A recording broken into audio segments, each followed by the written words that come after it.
Donald Trump భయపడిపోయాడా? యుద్ధంపై వెనక్కు తగ్గాడా? అంటే Donald Trump ఇరాన్కి భయపడిపోయాడు కాబట్టి వెనక్కి తగ్గాడా అనే రకంగా చర్చ జరుగుతోంది. బికాస్ ఇరాన్ డొనాల్డ్ ట్రంప్ చేస్తానని లోపే ఇరాన్ చేసి ఊరుకుంటుంది.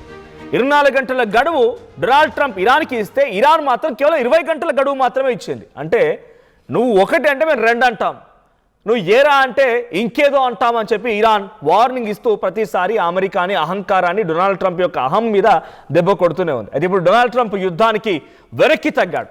మరో 2 వారాల పాటుగా సీజ్ ఫైర్ని కొనసాగిస్తానని చెప్పి, అంటే ఇది ఒక dead line and cease fire 2. ఇది డెడ్ లైన్ లా అవుతుంది. 2 వారాల పాటుగా మేము చెప్పిన కండిషన్స్ యాక్సెప్ట్ చేస్తే యుద్ధం close. At the same time 2 వారాలు కూడా మౌనంగా ఉంటాం, లేదు అనుకుంటే మళ్ళీ దాడి చేస్తానని చెప్పి ఈ గడువును 2 వారాలు పెంచేశాడు. On the request of Pakistan president Shehbaz Sharif, Pakistan prime minister Shehbaz Sharif and అక్కడి ఆర్మీ చీఫ్ ఆసిమ్ మునీర్, ఈ ఇద్దరు యొక్క రిక్వెస్ట్ మూలంగానే మేము ఈ యుద్ధాన్ని 2 వారాల పాటుగా సీజ్ ఫైర్ పేరుతో ఆపేస్తున్నాను అనేటువంటి మాటని డొనాల్డ్ ట్రంప్ చెప్తున్నాడు. సో 2 వారాలు గడువిచ్చింది ట్రంప్. గడువును పొనగించాలని చెప్పి పాక్ ప్రధాని షెహబాజ్ షరీఫ్ ప్రతిపాదనని అంగీకరించే ఈ గడువుని పెంచినట్టుగా అమెరికా చెప్తోంది. ఇరాన్ పంపించిన 10 సూత్రాల ప్రతిపాదనను కూడా పరిశీలిస్తున్నామన్నాడు ట్రంప్. 10 షరతులు సానుకూలంగానే ఉన్నాయన్నాడు ట్రంప్. అమెరికా ఇరాన్ మధ్య కీలక దశకి ఈ చర్చలు చేరుకున్నాయి. 2 వారాల కాల్పు విరమణకి ఇరాన్ కూడా ఒప్పుకుంది. సో ఒకసారి డొనాల్డ్ ట్రంప్ ట్వీట్ చూద్దాం. ఆ తర్వాత 10 కండిషన్స్ ఏంటి, ఏ కండిషన్స్ ఇరాన్ పెట్టింది, ఆ కండిషన్స్ డొనాల్డ్ ట్రంప్ ఎలా యాక్సెప్ట్ చేయబోతున్నారు అనేది. సో ముందుగా మనం ట్వీట్ చూస్తున్నాం Donald Trump the. Based on conversations with Prime Minister Shehbaz Sharif and Field Marshal Asim Munir of Pakistan, and wherein they requested that a hold of the destructive force being sent tonight to Iran and subject to the Islamic Republic of Iran agreeing to the complete, immediate and safe opening of the Strait of Hormuz. So ఆయన ట్వీట్లో ఏం చెప్పారంటే, straight of హార్మూజ్ని విడిచిపెడతాం, మేము సిద్ధంగా ఉన్నాం, కానీ నేను ఏవైతే బలగాలని మోహరింపజేశానో ఆ సముద్ర మార్గంలో లేకపోతే ఇరాన్కి దగ్గరగా అక్కడ నేను మోహరింపజేసినటువంటి ఆ సైన్యాన్ని మాత్రం హోల్డ్ చేయమని చెప్పింది Pakistan. So Pakistan prime minister Shehbaz Sharif and అక్కడి army chief field marshal Asim Munir, ఈ ఇద్దరి రిక్వెస్ట్ మూలంగానే నేను చేస్తున్నానని చెప్తూనే ఇక్కడ లైన్ మెన్షన్ చేశాడు ఆయన. Republic of Iran agreeing to the complete, immediate and safe opening of the straight of Hormuz. వాళ్ళు దీన్ని కంప్లీట్గా ఓపెన్ చేస్తాను, సేఫ్గా ఇమీడియట్గా ఓపెన్ చేస్తానని చెప్పడం మూలంగానే యుద్ధాన్ని 2 వారాల పాటుగా క్లోజ్ చేస్తున్నా. I agree to suspend the bombing and attack of Iran for a period of 2 weeks. This will be double sided cease fire. అంటే ఇరుపక్షాల సీజ్ ఫైర్ ఇది, డబుల్ సైడెడ్. ఇరాన్ వైపు నుంచి మాపై దాడి జరగదు, లేదా గల్ఫ్ కంట్రీస్లో ఉన్నటువంటి అమెరికా స్థావరాలపై దాడి జరగదు, మేము కూడా ఇరాన్పై దాడి చేయము. So it's a double sided cease fire and 2 weeks of period. The reason for doing so is that we have already met and exceeded all military objectives and are very far along with a definite agreement concerning long-term peace with Iran and peace in the Middle East.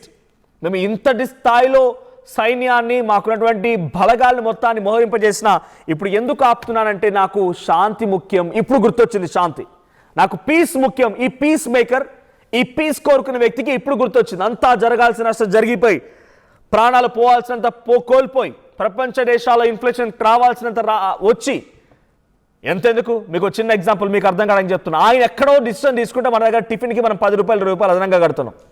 గ్యాస్కి కొరత వచ్చింది.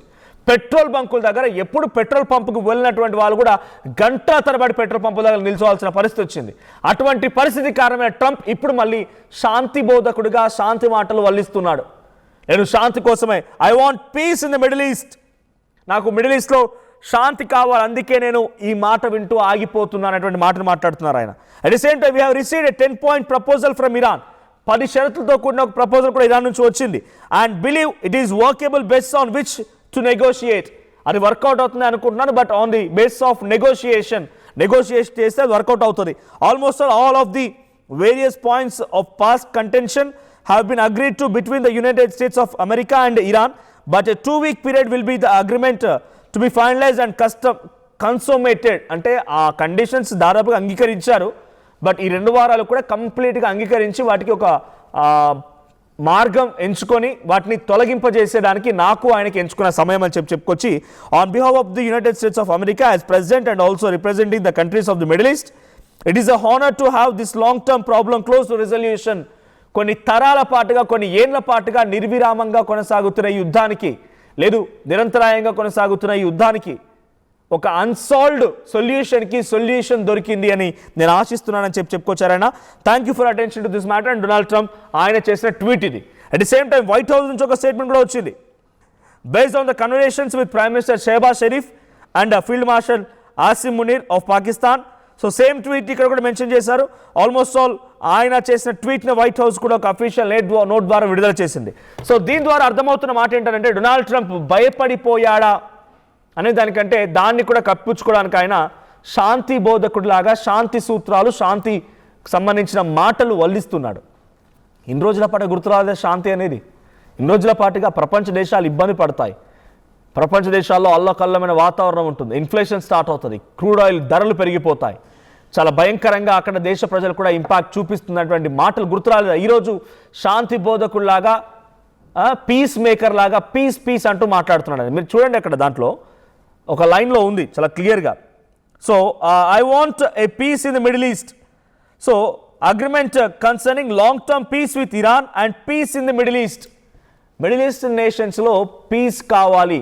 చూడండి, ఆయన చేసినటువంటి ఒక చర్య మూలంగా దుబాయ్లో దాదాపుగా భారతీయులు కొన్ని లక్షల సంఖ్యలో ఉన్నారు. కొన్ని లక్షలాది మంది తిరిగి వెనక్కి రావాల్సిన పరిస్థితి వచ్చింది. ఉద్యోగాలు వదిలేశారు. అక్కడ ఉన్నటువంటి కార్మిక వర్గం మొత్తం కూడా తిరిగి ఒక్కొక్కరికి వెనక్కి తిరగాల్సి వచ్చింది. దుబాయ్ ఒక హెవెన్ నగరం కాస్త, ఒక స్వర్గధామం అనేటువంటి నగరం కాస్త ఇప్పుడు అక్కడ చాలా భయానకమైన పరిస్థితి నెలకొంది. ఏంటి ఆ పరిస్థితి? అక్కడ నుంచి ఇన్వెస్ట్మెంట్స్ వెళ్ళిపోతున్నాయి. అక్కడ చాలా పెద్ద మొత్తంలో నష్టం వాటిల్లింది. అద్భుతమైనటువంటి టెక్ కంపెనీస్ మొత్తం కూడా కొలాప్స్ అయిపోయాయి. సామాన్య జనమంతా తిరిగి వెనకడుగు వేసి తిరిగి మళ్ళీ స్వదేశం వైపుగా బాట పడుతూ ఉన్నారు. సో ఈ నేపథ్యంలో డొనాల్డ్ ట్రంప్కి ఒరిగింది ఏంటి? డొనాల్డ్ ట్రంప్కి మహా అయితే ఈ యుద్ధం కారణంగా ఓ 10,000 కోట్లు లేదా 20,000 కోట్లు, ఒక 50,000 కోట్లు, 1,00,000 కోట్లు ఖర్చు అయి ఉంటాయి. ఆర్థికంగా నష్టపోయి ఉంటాడు. కానీ డొనాల్డ్ ట్రంప్కి దాన్ని తిరిగి తోడడం చాలా ఈజీ. మళ్ళీ ఏదో దేశం పైన వాటి తలపై చేయబెడతా అయిపోద్ది. ఏమని? టారిఫ్ల పేరుతో ఆ దేశం పైన అని ఇంకే రకాల చర్యల పేరుతో ఓ దేశం పైన తలపై చేయి పెడితే అక్కడితో మ్యాటర్ క్లోజ్. టారిఫ్ పేరు మీద మనకు ఆల్రెడీ చేశారు. 50% నుంచి 75% వరకు టారిఫ్ భారత్పై పెంచాడు ఆయన. చైనాపై 200% చేశాడు. రష్యా పైన సుమారుగా 80% టారిఫ్ విధించాడు. ఇలా ఒక్కో దేశం పైన ఒక్కో రకమైన టారిఫ్ విధిస్తున్న డొనాల్డ్ ట్రంప్ ఆయనకి మళ్ళీ తను లాస్ అయినటువంటి ఫైనాన్షియల్ లాస్ని తిరిగి తీసుకోవడం పెద్ద కష్టమేం కాదు. కానీ దుబాయ్లో ఎంతటి భయంకరమైన వాతావరణం ఉంది, అటువైపు ఇరాన్లో ఎంత భయంకరమైన వాతావరణం ఉంది, సౌదీలో, బహ్రెయిన్, బెనామా లాంటి చిన్న చిన్న దేశాల్లో కూడా డొనాల్డ్ ట్రంప్ లాంటి యొక్క వ్యక్తి సపోర్ట్ చూసుకొని, ఆయన మద్దతు చూసుకొని భయంకరంగా దాడిలో చాలా తీవ్రంగా నష్టపోయాయి. కానీ ఇప్పుడు వాటికి వచ్చిందేంటి? వాటికి ఒరిగేదేంటి? ఆఖరికి వస్తే ఇదంతా పీస్ అంటున్నాడు ఆయన. Agreement concerning long term peace with Iran and peace in the Middle East. చూడండి, ఆయన లాంగ్ టర్మ్ పీస్ అంట. ఈ రోజు గుర్తుకొచ్చింది ఆయనకి శాంతి అనేది, బికాజ్ వాళ్ళ మాటలు వింటున్నారు కాబట్టి అనేటువంటి మాటలు మాట్లాడుతున్నారు. సో మరి డొనాల్డ్ ట్రంప్ పైన ఇరాన్ ఇంపోజ్ చేసిన కండిషన్స్ ఏంటి? డొనాల్డ్ ట్రంప్ మాకు కూడా 10 కండిషన్లు వచ్చాయని చెప్పారు. చూడండి, అక్కడ మీకు హైలైట్ చేసి చూపిస్తుంది. దానిపైన చూడండి, double sided cease fire, the period of 2 weeks, this will be double-sided ceasefire. The reason for doing is so that we have already met and exceeded all military objectives. So 10 కండిషన్లు మాకు Iran పెట్టినటువంటి మాటను కూడా ఈ ట్వీట్లో మీరు చూడొచ్చు. ఆ 10 కండిషన్లు ఏంటి అంటే, controlled passage through the straight of Hormuz in coordination with the Iranian arm forces. So మీరు స్ట్రైట్ ఆఫ్ హార్మూజ్ నుంచి వెళ్ళండి, బట్ మేము కంట్రోల్ చేస్తాం, మేమే మీకు సాఫీగా రూట్ని ఇస్తాం, మీరు వెళ్ళడానికి అన్ని రకాలుగా మేమే సమకూరుస్తాం, బట్ అక్కడ ఆర్మ్ ఫోర్సెస్ మాత్రం ఇరాన్వి ఉంటాయనేది ఇరాన్ పెట్టిన first condition. That leads to a unique economic and geopolitical position. అది మాకు కొంత ఎకనామికల్గా అండ్ జియోపొలిటికల్ పొజిషన్గా కూడా కొంత గుర్తింపు తీసుకొస్తుంది. సో మేమే దాన్ని కంట్రోల్ చేస్తాం, మేమే మీకు అందరికీ సుగమమైనటువంటి మార్గాన్ని ఏర్పాటు చేస్తాం, but we will control that. అది ఫస్ట్ కండిషన్ డొనాల్డ్ ట్రంప్కి ఇరాన్ పెట్టిన దాంట్లో. తర్వాత the necessity of ending the war against all elements of the axis of resistance. యుద్ధాన్ని అన్ని రకాలుగా ఆపేయాలి. తమకు సంబంధించిన మద్దతుదారుని హెజ్బుల్లా పైన, హమాస్ల పైన, హౌతీల పైన, అందరిపైన యుద్ధాన్ని ఆపాలనేది second condition. The withdrawal of US combat forces. అంటే మీరు ఎక్కడైతే ఈ సముద్ర మార్గాల్లో ఉంచినటువంటి మీ సైన్యాన్ని, గల్ఫ్ కంట్రీస్లో మాపై దాడి చేయడానికి తీసుకొచ్చినటువంటి కమాండ్స్ని అందరినీ కూడా వెనక్కి తీసుకెళ్ళాలి, మీరు ఇక్కడ మొత్తం శాంతి వాతావరణం నెలకొల్పాలనేది థర్డ్ కండిషన్. ఇక ఫోర్త్ కండిషన్ వచ్చేసి the establishment of a safe transit protocol in the straight of Hormuz in a way that guarantees Iran's dominance according to the agreed protocol. So Iran పైనే ఇక్కడ స్ట్రైట్ ఆఫ్ హార్ముజ్ యొక్క protocol ఇరాన్కే దక్కాలి, straight of Hormuz పైన protocol ఇరాన్కే దక్కాలి, ఇరానే ముందుగా ఉండాలనేది వాళ్ళు కోరుకుంటున్నమాట. తర్వాత full payment of Iran's damage account estimates, మేము ఎంత తీవ్రంగా అయితే నష్టపోయామో, కొన్ని లక్షల కోట్ల రూపాయలు, 12,50,000 కోట్ల రూపాయలు నష్టపోయామనేది నిన్నటి వరకు మనం ఒక స్టాటిస్టికల్గా విన్నాం. సో మరి రోజు వరకు ఎంత ఉందో తెలియదు. సో 12,50,000 కోట్ల రూపాయలు నష్టపోయాం కాబట్టి దానికి తదనుగుణంగా మేము తిరిగి పునరుద్ధరించడానికి, మా దేశాన్ని మళ్ళీ గతంలో మాదిరిగా యాజ్ యూజువల్ నడిపించడానికి మాకు ఆ డబ్బులు కూడా కావాలి. Full payment of Iran's damage according to estimates. And then next point, the lifting of all primary and secondary sanctions and resolutions of the board of governors and the security council. So resolutions ni tarvata sanctions ni anitni etteyali. Tarvata the release of all Iranian assets and properties from frozen abroad. Iran కి సంబంధించినటువంటి సంస్థలు కానీ వ్యవస్థలు కానీ ఇంకేదైనా companies వేరే దేశాల్లో ఉంటే వాటిపైనటువంటి బ్యాన్ ని ఎత్తేయాలనేది కండిషన్ గా ఉంది. ఇక finally the ratification of all these matters in binding security council resolution. ఇది కేవలం మాటల రూపేణ కాదు, ఒక అగ్రిమెంట్ రూపంలో మన ఇద్దరం జరుపుకోవాలి అనేది ఇరాన్ పెట్టిన కండిషన్. సో ఈ కండిషన్స్ అన్నిటికి కూడా డొనాల్డ్ ట్రంప్ ఒప్పుకున్నారంటే చూడండి, అక్కడ లైన్లో కనబడుతోంది. We have received 10-point proposal from Iran and believe it is a workable basis on which Iran to negotiate almost all of the various points of past contention have been agreed to the between United States of America and Iran. 10 కండిషన్లు ఉన్నాయి, condition కూడా accept చేసే విధంగానే ఉన్నాయి. But మళ్ళీ మేము negotiate చేసుకోవాలి, దాంట్లో ఇంకా చర్చించాల్సినవి చాలా ఉన్నాయి, దానికి 2 వారాల గడువు కోరుతున్నాను అంటున్నాడు. అంటే ముస్తఫా ఖమేనీ సుప్రీం లీడర్గా యాక్సెప్ట్ చేస్తేనే ఈ కండిషన్స్ ఇరాన్ డొనాల్డ్ ట్రంప్ మధ్య ఈ నెగోషియేషన్ జరిగే అవకాశం ఉంది. ముస్తఫా ఖమేనీ యాక్సెప్ట్ చేయాలి, పెజెస్కియన్తో చర్చలకు కూర్చొని పెజెస్కియన్తో మాట్లాడాలి. అక్కడ Sayyid Abbas Araghchi is a foreign minister of Iran Abbas అగర్చికి వార్నింగ్స్ కూడా గతంలో కన్సిడర్ చేయాలి. అన్నిటినీ కన్సిడర్ చేస్తేనే యుద్ధానికి నెగోషియేట్ అయిపోయి క్లోజ్ చేసే అవకాశం కూడా ఉంది. సో ఇంకో ట్వీట్ చూపిస్తున్నాను మీకు నేను. ఎవరైతే యుద్ధం ఆగిపోవాలని రిక్వెస్ట్ చేశారో ఆ పాకిస్తానీ ప్రధాని ట్వీట్ చూపిస్తున్నాను మీకు. మరి వాడు ఏం చేశారు ఆ ట్వీట్లో చూస్తే, statement on behalf of the Abbas Araghchi tweet ఇది. అబ్బాస్ అగార్చి ట్వీట్ ఇది. Iranian foreign minister Sayyid Abbas Araghchi statement on behalf of the Supreme National Security Council of the Islamic Republic of Iran. So ఈ 10 conditions కూడా ఇక్కడ మీకు కనిపిస్తూ ఉన్నాయి. On behalf of Islamic Republic of Iran I express gratitude and appreciation for my dear brothers, Prime Minister of Pakistan Shehbaz Sharif and Field Marshal Munir for their tireless efforts and to end the war in the region. In response to the brotherly request of PM Sharif in his tweet and considering the request by the US for war negotiations based on its 15-point proposal as well as announcement by Portus about acceptance of the general framework of Iran's 10-point proposal as a basis for negotiations, I hereby declare on behalf of Iran's Supreme Nation Security Council, if attacks against Iran are halted and our powerful armed forces will cease defensive operations. మీరు కనుక మాపై యుద్ధాన్ని direct అటాక్ని కనుక ఆపేస్తే మేము కూడా ఆపేస్తున్నాం అనేటువంటి మాటని దాంట్లో మెన్షన్ చేశారు. For a period of 2 weeks, safe passage through the Strait of Hormuz will be possible by a coordination with Iran's armed forces and with due consideration of technical limitations. మీకు అనుమతిస్తున్నాం వెళ్ళిపోండి, కానీ మేము మాత్రం దాన్ని మా కంట్రోల్లోనే మా సెక్యూరిటీలోనే ఉంటుందనేది అటు ఇరాన్ సయ్యద్ అబ్బాస్ అగార్చి నుంచి కూడా ఆ యుద్ధం 2 వారాల పాటుగా ఆగడానికి రెస్పాన్స్గా వచ్చిన ట్వీట్. సో ఒకసారి డొనాల్డ్ ట్రంప్ మాట్లాడుకొచ్చారు దీనిపైన, ఆయన ఏం మాట్లాడారో చూద్దాం. Because they're very good bullshit artists. That's why for 47 years they've been bullshitting other presidents and they haven't done the job. And people are living in hell. You live in that country, they're living in hell. No, I think that 47 years of this stuff is long enough. They're at the weakest point they've ever been. They have no Navy, they have no Air Force, they have no anti-aircraft weaponry, they have no radar, they have no communication. I think there might be none because they're very good bullshit artists. That's why for 47 years they've been bullshitting other presidents and they haven't done the job. and people are living in hell. You live in that country, they're living in hell. No, I think that 47 years of this stuff is long enough. They're at the weakest point they've ever been. They have no Navy, they have no Air Force, they have no anti-aircraft weaponry, they have no radar, they have no communication. I think there might be none because they're very good bullshit artists. That's why for 47 years they've been bullshitting other presidents and they haven't done the job. And people are living in hell. You live in that country, they're living in hell. No, I think that 47 years. Right. So 14 days of cease fire కొనసాగుతుంది అంటున్నారు. So ఇరాన్లో కూడా కాల్పులు ఆగిపోయాయి. ఇరాన్లో present ఈ dead line గడిచినా కూడా ఇప్పటి వరకు ఎటువంటి యాక్షన్ లేదు. అమెరికా ఎటువంటి యాక్షన్ లేదు, ఇరాన్ కూడా ఎటువంటి యాక్షన్ లేదు. సో సీజ్ ఫైర్ కంటిన్యూ అవుతోంది. It's a good news actually. Middle eastern కంట్రీస్లో పీస్ నెలకొంది. సో దీని ప్రభావంతో ప్రపంచ దేశాలు కూడా కొంత శాంతి పాటించే అవకాశం ఉంది, సైలెంట్ అయిపోయే అవకాశం ఉంది. సో ఇప్పటి వరకు మనం చూసినటువంటి ప్రతిదీ కూడా కొంత కంట్రోల్లోకి వస్తూ ఉంటుంది. సో అటు ఆయిల్ హైక్స్ కానీ లేకపోతే ఇంకితరాతవన్నీ కూడా కంట్రోల్లోకి వచ్చే అవకాశం ఉంది. సో కొన్ని కండిషన్స్ పెట్టింది, ఆ కండిషన్స్ కూడా యాక్సెప్ట్ చేయడానికి అమెరికా సిద్ధంగా ఉంది.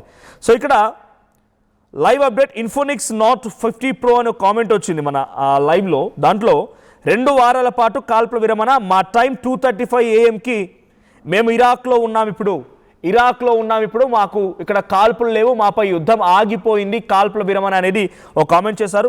Maybe he is watching from Iraq. ఆయన మన తెలుగు వారు అక్కడి నుంచి చూస్తున్నట్టుగా ఉన్నారు. So war in India, we are in India, time is 6:30 AM అంట. ఆఫ్ కోర్స్ సో ఆల్రెడీ 6:30 అవుతుంది ఇండియాలో. So as our time line 5:30 early morning 5:30కి మన కాలమానం ప్రకారంగా డొనాల్డ్ ట్రంప్ విధించినటువంటి గడువు ముగిసింది ఇరాన్ పైన. సో ఆ గడువు ముగిసిన వెంటనే అంతకంటే మునిపే ఆయన ఒక ట్వీట్ చేసి మేము ఇంకా గడువు పెంచుతున్నాము, 2 వారాల పాటుగా యుద్ధాన్ని ముగిస్తున్నామని చెప్పుకొచ్చారన్న. Such a good thing. నిజంగా ప్రతి ఒక్కరం కూడా దీన్ని యాక్సెప్ట్ చేయాల్సిన అంశమే. సో ఇండియా, చైనా, రష్యా, ఈ దేశం ఆ దేశం అని కాదు, గ్లోబల్ లెవెల్లో ప్రతి ఒక్కరు కూడా ఇప్పుడు అక్కడ డొనాల్డ్ ట్రంప్ ఈ అహంకారాన్ని ప్రదర్శించిన, డొనాల్డ్ ట్రంప్ ఏం చెప్పినా గతంలో ఆయన పాస్టింగ్ అని వదిలేసి ఇప్పుడు యుద్ధాన్ని ముగింపడం అంటే ఒక 2 వారాల పాటుగా సీజ్ ఫైర్ని కొనసాగించడం, ఆ తర్వాత నెగోషియేషన్స్ కూడా యాక్సెప్ట్ చేస్తాం, డెఫినెట్గా షరతులన్నీ ఓకే ఉన్నాయనే రకంగా చెప్పుకోవడం అనేది ఇట్స్ ఎ గ్రేట్ థింగ్ అని చెప్పాలి. నిజంగా ఒక మంచి విషయం. It's a good news to India also.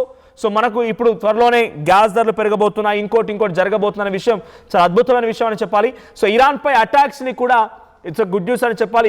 కానీ ఇక్కడ ఇరాన్ని నిజంగా మెచ్చుకోవాలి. ఇరాన్ ఏమాత్రం వెనక్కి తగ్గలేదు. ఇప్పుడు ఈ మాటల్ని కూడా నమ్మడం లేదు అనేటువంటి మాటని కూడా వినిపిస్తోంది. కొన్ని మిసైల్స్ని, డ్రోన్స్ని కూడా అక్కడ మోహరించి ఉంచింది. కానీ ఫైనల్లీ హౌఎవర్ ఎవరు ఇనిషియేట్ చేసినా, ఎవరు హోస్ట్ చేసినా, ఎవరు మధ్యవర్తం వహించినా యుద్ధం మాత్రం ఆగిపోయింది, శాంతి నెలకొల్పడం మాత్రం మొదలైంది. ఒకసారి before I continue, Shehbaz Sharif tweet కూడా ఉంది. షెహబాజ్ షరీఫ్ ట్వీట్ ఏంటంటే ఆయన ఏం చెప్తున్నాడు? షెహబాజ్ షరీఫ్ ట్వీట్ ద్వారా diplomatic efforts for peaceful settlement for the ongoing war in the Middle East are progressing steadily, strongly and powerfully, with the potential to lead to substantive results in near future. To allow diplomacy to run its course, I earnestly request President Donald Trump to extend the deadline for 2 weeks. Pakistan in sincerity request the Iranian brothers to open Strait of Hormuz for corresponding period of 2 weeks as a goodwill gesture. We also urge all warning parties to observe a ceasefire everywhere for 2 weeks to allow diplomacy to achieve conclusive termination of war in the interest of long-term peace and stability in the region. నేను ఇక్కడ డైరెక్ట్గా పాకిస్తాన్ ఏదో initiate చేసి Donald Trump ఒప్పుకున్నాడని చెప్పి నేను మాత్రం అనుకోను. సరే, యుద్ధం ఆగిపోయింది, 2 వారాల పాటుగా సీజ్ ఫైర్ ఉంది, it's a great news and అందరికీ ఇది ఒక మంచి విషయమే, గుడ్ న్యూస్. అందరం కూడా మంచిగా ఒక రకంగా సెలబ్రేట్ చేసుకోవాల్సిన సిచ్యువేషనే.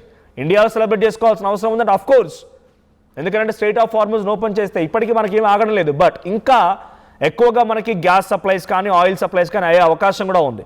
సో ఇప్పుడు ఇక్కడ గుడ్ న్యూస్ అని ఎందుకు అంటున్నానంటే ఇండియా కూడా ఇట్స్ బిగ్గెస్ట్ న్యూస్. కొంత ఆయిల్ ప్రైజెస్ హైక్ అవ్వడం ఆగిపోతాయి, గ్యాస్ కూడా అనుకున్న రేట్లో ఎక్కువగా మళ్ళీ, ఎందుకంటే 3 months వరకు మనకి మాత్రం రిజర్వ్స్ ఉన్నాయి, ఆ తర్వాత లేవనే రకం కూడా మన ప్రభుత్వాలు చెప్తున్నాయి. కాబట్టి సో మనం మళ్ళీ రిట్రైవ్ చేసుకోవచ్చు, అంతా కూడా సెటరేట్ అయిపోద్దని. కానీ ఇక్కడ నేను చెప్తున్న మాట ఏంటంటే షెహబాజ్ షరీఫ్ చెప్తే డొనాల్డ్ ట్రంప్ యాక్సెప్ట్ చేసి యుద్ధాన్ని ఆపాడు అని అంటే నేను మాత్రం వ్యక్తిగతంగా అంగీకరించను, అది జరిగిందేమో అనుకోను. ఎందుకంటే పాకిస్తానే డొనాల్డ్ ట్రంప్ చెప్పినట్టు వింటుంది ప్రతిదానికి. డొనాల్డ్ ట్రంప్ కాలికిన చెప్పి ఇప్పుడు పాకిస్తాన్ అనేది. సో డొనాల్డ్ ట్రంపే ఇటు షెహబాజ్ షరీఫ్ చేత ఈ ట్వీట్ చేయించాడు. ఎందుకు ఈ మాట అంటారంటే సోషల్ మీడియాలో అబ్జర్వ్ చేయండి. ఇఫ్ ఆల్ మీ దగ్గర చేతిలో గూగుల్ ఫోన్ కనుక ఉంటే స్మార్ట్ ఫోన్లో గూగుల్ సెర్చ్ చేయండి.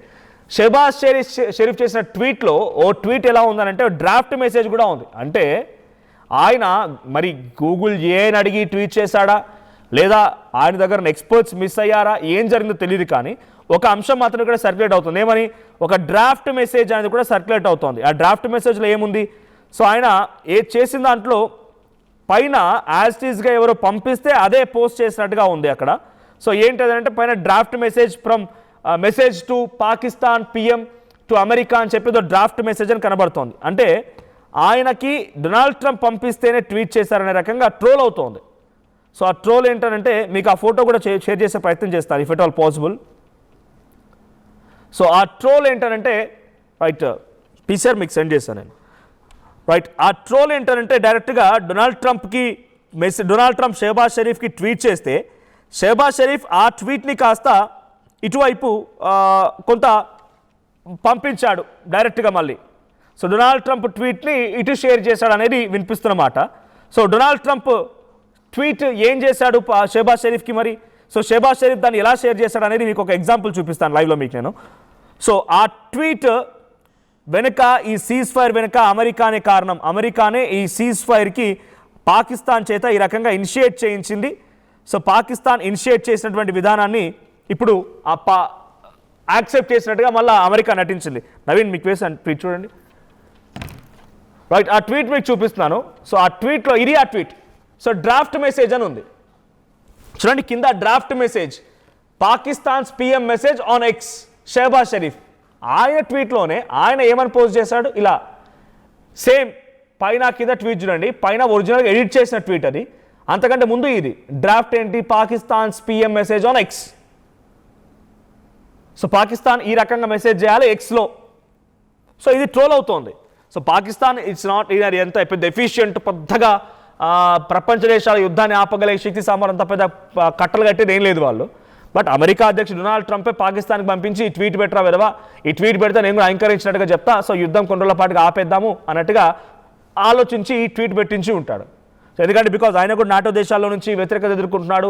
స్ట్రైట్ ఆఫ్ హార్మూజ్ని ఆయన కారణంగానే ఆపేసిందని చెప్పి ప్రపంచ దేశాలన్నీ కూడా డొనాల్డ్ ట్రంప్ని వ్యతిరేకిస్తున్నాయి. కాబట్టి ఆయనే ఈ ట్వీట్ పంపించి ఆయనే ఈ ట్వీట్ చేయమని చెప్పి మళ్ళీ దాన్ని అంగీకరించినట్టుగా ఓ కలరింగ్ ఇస్తున్నాడు అనేది ట్రోల్ అవుతోంది.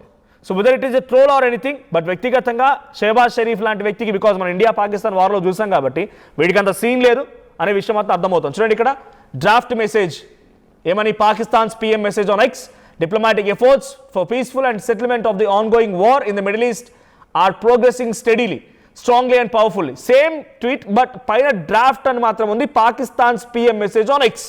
ఇదెందుకు? చేసేది నువ్వు కదా, ఆ డ్రాఫ్ట్ పైన టైటిల్ ఎందుకు? So someone has sent the same message ఆయన ట్వీట్లో పెట్టమని చెప్పి తర్వాత పాకిస్తాన్ యాక్సెప్ట్ చేసింది. బట్ హవెవర్ పాకిస్తాన్ మాత్రం ఇనిషియేట్ చేసిన రకంగా పోర్ట్రే అవుతోంది కాబట్టి డొనాల్డ్ ట్రంప్ మాత్రం దాన్ని యాక్సెప్ట్ చేశాడు. ఆ యుద్ధం మాత్రం 2 వారాల పాటుగా ముగిసింది. సో యుద్ధం 2 వారాల పాటుగా ముగియడంతో మీ అభిప్రాయం ఏంటి దానిపైన కామెంట్ చేయండి. అసలైన తొలి వెలుగు. ఫాలో వాట్సాప్ @తొలి వెలుగు అఫీషియల్.